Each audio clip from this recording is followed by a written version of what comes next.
নমস্কার। आइए देखते हैं मजा आएगा।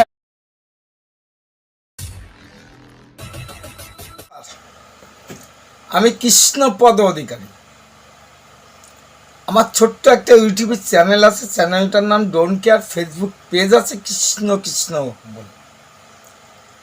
যদি ভিডিওটা ভালো লাগে লাইক শেয়ার কমেন্ট করবে। আজকে ভিডিওটা করছি এই যে উগ্রবাদী কিছু জিহাদি যারা যে কাজে যুক্ত হয়েছে, বাংলাদেশ না ভারতেও অনেক চেষ্টা করেছে, কিন্তু ভারত প্রশাসন খুব কঠোরভাবে তাকে নিয়ন্ত্রণ করেছে বলে এই জায়গাটা সুযোগ পায়নি। কিন্তু বাংলাদেশের প্রশাসন সেটা ব্যর্থ হয়েছে।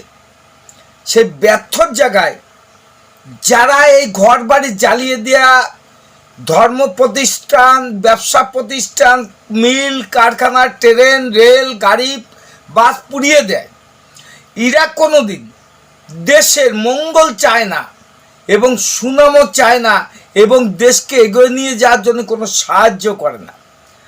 আজকে বাংলাদেশে যে কোটা আন্দোলনের নামে যেটা হলো পৃথিবীর লোক দেখেছে, কিন্তু আপনি জেনে রাখুন এই আন্দোলনের সূত্রপাত এবং বাংলাদেশে শেখ হাসিনার পিছনে কাটে দিয়া বহুত আগে থেকে পরিকল্পনা। আপনারা বিশ্বাস করছেন না তো? তাহলে আমার ভিডিওটা দেখুন। যদি ভিডিওটা ভালো লাগে লাইক শেয়ার কমেন্ট করবেন। আমি দেখব আপনারা কতটুকু আমাকে ভালোবাসেন। দেখতে থাকেন ভিডিও। মুহূর্তেই রণক্ষেত্র বঙ্গবন্ধু এভিনিউ, তবে পরিকল্পনাটি দীর্ঘদিনের। 14 আগস্ট 2004 হাওয়া ভবনে অনুষ্ঠিত হয় বৈঠকে উপস্থিত তারেক রহমান, বিএনপি সরকারের স্বরাষ্ট্র প্রতিমন্ত্রী লুৎফুজ্জামান বাবর, বঙ্গবন্ধুর খুনি মেজর নূর, জামায়াতে ইসলামের সাধারণ সম্পাদক আলী আহসান মুজাহিদ, বেগম জিয়ার রাজনৈতিক উপদেষ্টা হারিস চৌধুরী, বিএনপি সরকারের উপমন্ত্রী আব্দুস সালাম পিন্টু, জঙ্গি সংগঠন হরকাতুল জিহাদের নেতা মুফতি হান্নান ও মাওলানা তাজউদ্দিন। বৈঠকে আওয়ামী লীগ সভাপতি শেখ হাসিনাকে হত্যার নির্দেশ দেন তারেক রহমান। নিশ্চয়তা দেন পরিকল্পনা বাস্তবায়নে সহায়তা করবে আইনশৃঙ্খলা রক্ষাকারী বাহিনী ও গোয়েন্দা সংস্থাগুলো।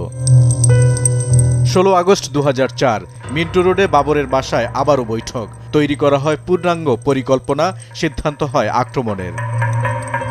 18 আগস্ট আরেক দফা বৈঠক আব্দুস সালাম পিন্টুর বাসায়। সেখানে উপস্থিত তার ভাই জঙ্গি নেতা তাজউদ্দিন, খালেদা জিয়ার ভাগ্নে সাইফুল ইসলাম ডিউক। হরকাতুল জিহাদের কাছে বাবর হস্তান্তর করেন 12টি আরজেস গ্রেনেড। 21 আগস্ট 2004 বঙ্গবন্ধু এভিনিউয়ে আওয়ামী লীগের সন্ত্রাস বিরোধী জনসভায় পরিকল্পনা অনুযায়ী হরকাতুল জিহাদের গ্রেনেড হামলা। নিহত দলের 24 নেতাকর্মী। পুলিশের সহায়তায় পালিয়ে যায় হামলাকারীরা। আহতদের হাসপাতালে নিতে বাধা দেয় পুলিশ। আমি একজন ভারতবাসী, এই তথ্য আমার পক্ষে, আমি একটা সাধারণ মানুষ, এই তথ্য আমার পক্ষে সম্ভব নয়।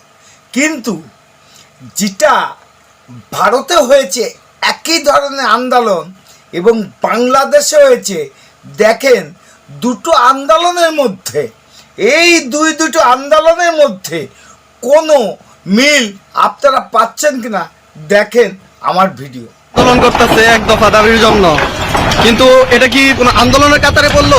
জনসাধারণের ক্ষতি করা, আগুন লাগাই একটা গার্মেন্টসে পুরাটা কি অবস্থা করে ফেলছে, আল্লাহ জানে কি হবে। রাস্তাঘাটে যে পরিমাণে ছাত্র দলের প্রবানরা আছে, তারা কিভাবে ফায়ার সার্ভিস আসতে দিবে বা ফায়ার সার্ভিস কিভাবে আসবে? পুরো রাস্তা তো ব্লক।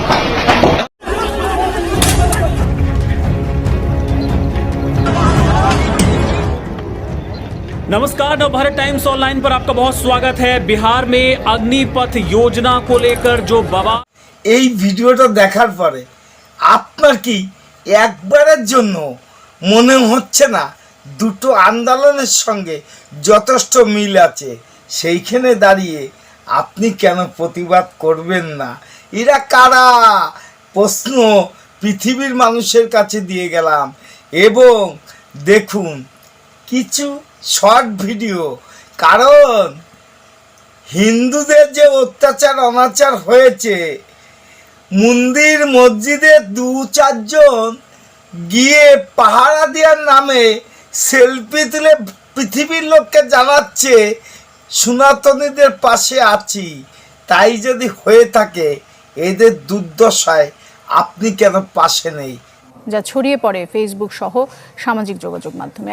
করেছেন নদীতে, এপারে ঢোকার চেষ্টা করছেন তারা।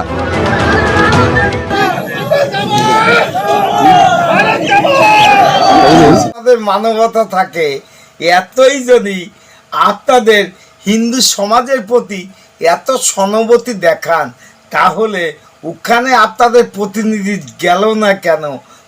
পৃথিবীর জনগণের কাছে প্রশ্ন রেখে গেলাম, এই সমস্ত ঢপের চপ খাওয়াবেন না। দেখুন, আমরা অনেক সচেতন, ঠেলায় না পড়লে বিড়াল গাছে ওঠে না। দেখতে থাকুন ভিডিও, আসলে ভালো লাগবে। যদি এই ভিডিওটা ভালো লাগে লাইক শেয়ার কমেন্ট করবেন। আমার নাম কৃষ্ণপদ অধিকারী, ছোট্ট একটা ইউটিউব চ্যানেল আছে, চ্যানেলটার নাম ডোন্ট কেয়ার। ফেসবুক পেজ আছে কৃষ্ণপদ অধিকারী। মুখোশধারী শয়তানদের প্রতিরোধ আপনারা করবেন কি না দেখা যাক। আগামী দিনে সনাতনী কোথায় আর জিয়াদিরি কোথায়, সেই জায়গায় দাঁড়িয়ে আপনাদের কাছে একটা অনুরোধ করছি, আমার এই ফেসবুক পেজটা ফলো করে দেবেন এবং ইউটিউবটা সাবস্ক্রাইব করে দেবেন। আমি আপনাদের সঙ্গে আছি, আপনাদের কষ্ট দুঃখ নিয়ে আমি বেঁচে থাকতে চাই। আশীর্বাদ রইল, করবেন আমাকে, এইটা অনুরোধ রইল আপনাদের প্রতি। নমস্কার, টাটা। নতুন ভিডিও আনার অপেক্ষা। खत्म, टाटा बाय बाय।